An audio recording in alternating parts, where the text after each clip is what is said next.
Bombastic side-eye, criminal offensive side-eye. Tapi bohong.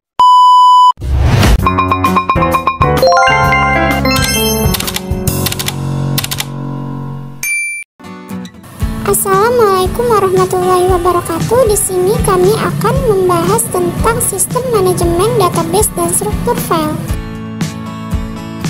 Sebelumnya perkenalkan, kami dari kelompok 8 yang terdiri dari 2 anggota. Yang pertama yaitu Sylvia Maharani dan yang kedua Tania Fitri Amalia. Tak kenal maka tak sayang. Sebelumnya kita kenalan dulu nih apa itu sistem. Sistem ini merupakan suatu program besar yang mengatur semua hal yang berhubungan dengan database, seperti program aplikasi, pengaturan data, dan juga hubungan antar data yang disimpan dalam database.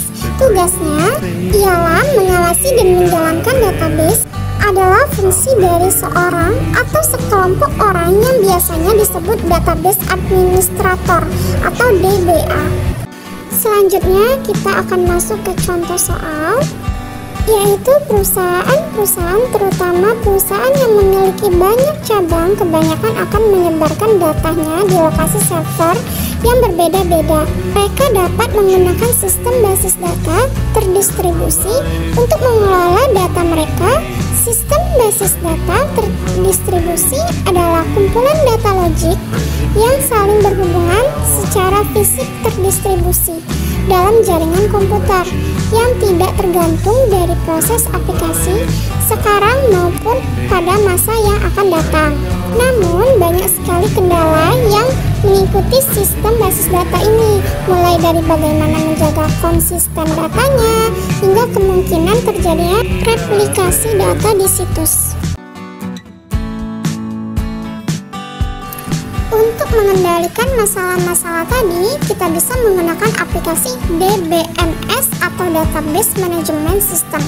Aplikasi ini memungkinkan di datanya suatu basis data terdistribusi dan membuat distribusi tersebut transparan bagi setiap pengguna.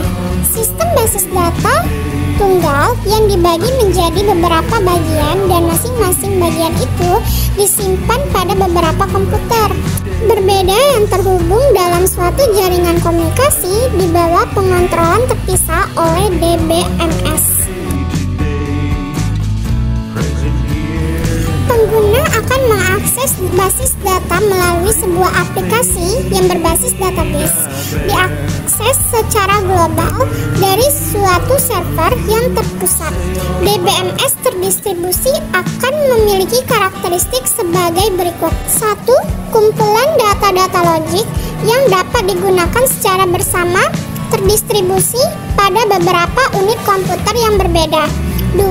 Komputer tersebut terkoneksi ke dalam suatu jaringan komunikasi. Yang ketiga, data pada masing-masing unit komputer world terkontrol oleh suatu DBMS. Keempat, DBMS pada masing-masing bagian dapat menangani aplikasi-aplikasi lokal secara otomatis. Dan yang terakhir, masing-masing DBMS berpartisipasi paling tidak pada satu aplikasi global. Selanjutnya kita masuk ke pokok pembahasan. Kasusnya yaitu basis data terdistribusi pada sistem informasi pemesanan tiket travel. Pada TravelX terdapat beberapa cabang dan bisa melakukan pemesanan tiket. Selain itu bisa juga secara online. Jadi pelanggan bisa memesan via langsung ke cabang tertentu ataupun online. Perbedaannya adalah jika seorang melakukan pemesanan langsung, maka ia akan langsung mendapatkan tiketnya, lalu ia akan berstatus lunas.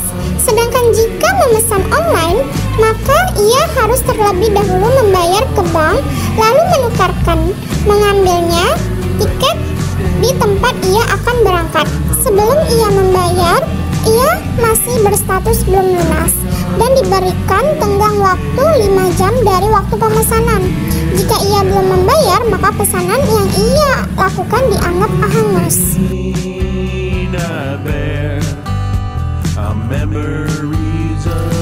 Pokok pembahasan pertama yaitu sistem manajemen database.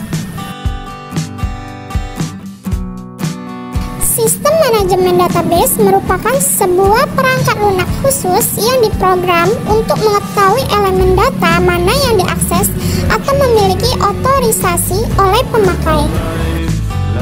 Menurut HAL tahun 2009. Selanjutnya, apa sih fungsi sistem database itu? Yang pertama yaitu membantu dalam pemeliharaan dan utilitas kumpulan data dalam jumlah yang besar. Dan yang kedua, mengelola basis data atau database mulai dari membuat database itu sendiri sampai dengan proses-proses yang berlaku dalam database tersebut, baik berupa entry, edit, hapus, query terhadap data, dan membuat laporan secara efektif dan efisien. Selanjutnya, keunggulan penggunaan sistem manajemen database. Yang pertama, mengurangi duplikasi data atau data redundancy. Yang kedua, menjaga konsistensi dan integritas data. Yang ketiga, meningkatkan keamanan data. Yang keempat, meningkatkan efisiensi dan efektivitas penggunaan data. Yang kelima, meningkatkan produktivitas para pengguna data. Lanjut, yang keenam, memudahkan pengguna dalam menggali informasi dari kumpulan data. Yang ketujuh, meningkatkan pemeliharaan data melalui independensi data. Yang kedelapan, meningkatkan pemakaian bersama dari data. Yang kesembilan, meningkatkan layanan backup dan recovery data. Yang kesepuluh, mengurangi konflik antar pengguna data. Kalau ada kelebihan, pasti ada kelemahan. Dan ini kelemahan penggunaan sistem manajemen database. Yang pertama yaitu memerlukan suatu skill tertentu untuk bisa melakukan administrasi dan manajemen database agar dapat diperoleh struktur dan relasi data yang optimal. Yang kedua, memerlukan kapasitas penyimpanan baik eksternal maupun internal agar DBMS dapat bekerja cepat dan efisien. Dan yang ketiga, harga DBMS yang handal biasanya sangat mahal. Keempat, kebutuhan akan sumber daya biasanya cukup tinggi. Yang kelima, konversi dari sistem lama ke sistem DBMS terkadang sangat mahal. Di samping biaya penggadaan, perangkat keras dan perangkat lunak, diperlukan pula biaya pelatihan. Yang keenam, apabila DBMS gagal menjalankan misinya, maka tingkat kegagalan menjadi lebih tinggi karena banyak pengguna yang bergantung pada sistem ini.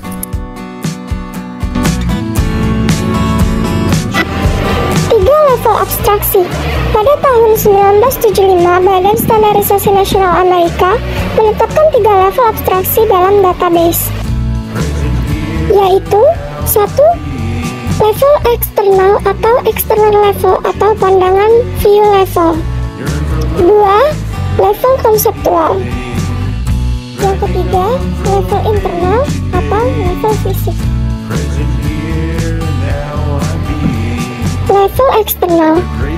Level eksternal adalah level yang berhubungan langsung dengan pengguna database. Pada level ini, pengguna atau user hanya bisa melihat struktur data sesuai dengan keperluannya, sehingga setiap user bisa memiliki pandangan atau view yang berbeda dari user lainnya. Pada level ini pula dimungkinkan pandangan user berbeda dengan representasi fisik dari data. Misalkan untuk data hari secara fisik, data direkam dalam bentuk kode 1, 2, 3, dan seterusnya. Sedang user melihat data dalam bentuk teks, nama hari, Ahad, Senin, Selasa. Level konseptual. Level konseptual adalah level dari para administrator database. Pada level ini didefinisikan hubungan antar data secara logik, sehingga diperlukan beberapa struktur data secara lengkap. Para administrator database memahami bagaimana satu view dijabarkan dari beberapa file data. Demikian pula pada saat perancangan database. Mereka dapat saja membagi data menjadi beberapa file agar dapat diakses secara efisien. Level internal. Level internal adalah level di mana data disimpan secara fisik dalam bentuk kode, teks, angka, bit. Pada level ini didefinisikan alokasi ruang penyimpanan data, deskripsi data dalam penyimpanan, kompresi data atau agar lebih hemat, dan inskripsi data agar lebih aman. Struktur database. Hubungan eksplisit, suatu pendekatan untuk menetapkan hubungan eksplisit antara catatan-catatan dan beberapa file adalah dengan menyusun catatan-catatan tersebut dalam suatu hierarki. Hubungan implisit yaitu hubungan yang dinyatakan secara tidak langsung dari catatan data yang telah ada. Data dalam database relasional ada dalam bentuk tabel-tabel yang disebut flat file. Flat file adalah suatu penyusunan data dua dimensi dalam kolom-kolom dan baris-baris. Elemen lingkungan database: 1. Pemakai, 2. Model sistem manajemen database, 3. Bahasa definisi data. Pemakai. Para pemakai mengakses database dalam dua cara, yaitu 1. Akses tersebut dapat dicapai melalui program-program pemakai yang disiapkan oleh professional system.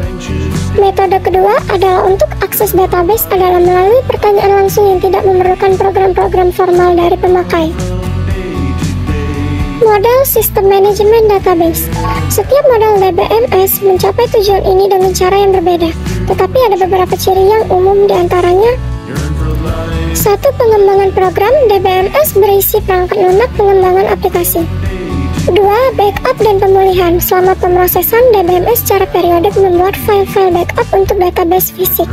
Jika terjadi kerusakan atau kegagalan disket, kesalahan program, atau tindakan kejahatan yang menyebabkan database tidak bisa digunakan, DBMS dapat pulih ke versi sebelumnya yang dianggap benar.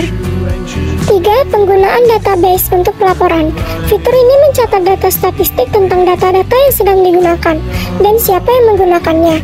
Administrator database atau DBA database administrator menggunakan informasi ini untuk membantu mereka menetapkan otoritas pemakai dan dalam menjaga database. 4. Akses database. Fitur ini yang paling penting dari DBMS adalah mengizinkan pemakai memiliki otorisasi untuk mengakses database. Bahasa definisi data.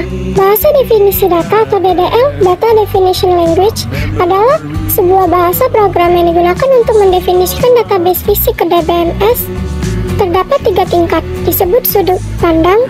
Dalam definisi ini sudut pandang internal, sudut pandang konseptual, dan sudut pandang pemakai. 3 tingkat.